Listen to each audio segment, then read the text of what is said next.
रामचंद्र की जय। अकृत्यं नैव कर्तव्यम्, अकृत्यं नैव कर्तव्यम्, प्राणत्यागे संस्थिते न च कृत्यं परित्याज्यमेष धर्म सनातन।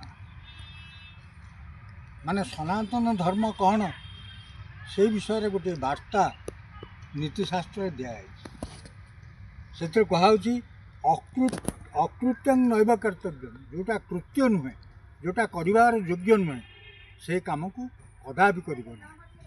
नीतिशास्त्र कहुच्छी जो कार्य न करने कहुई, जो कार्य करने भली नुहे, जो कार्य मनीष क्षतिकारक से कार्य कदापि करना। प्राण चलीगले भी करना। जो कार्य परित्यज्य, जो कार्य परित्यागर विषय वस्तु ताकू प्राण गले भी करना, से विपद रही।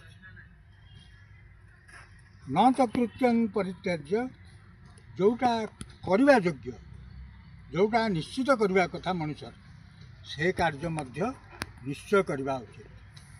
यही हूँ धर्म सनातन संदेश वार्ता। श्यावर रामचंद्र की।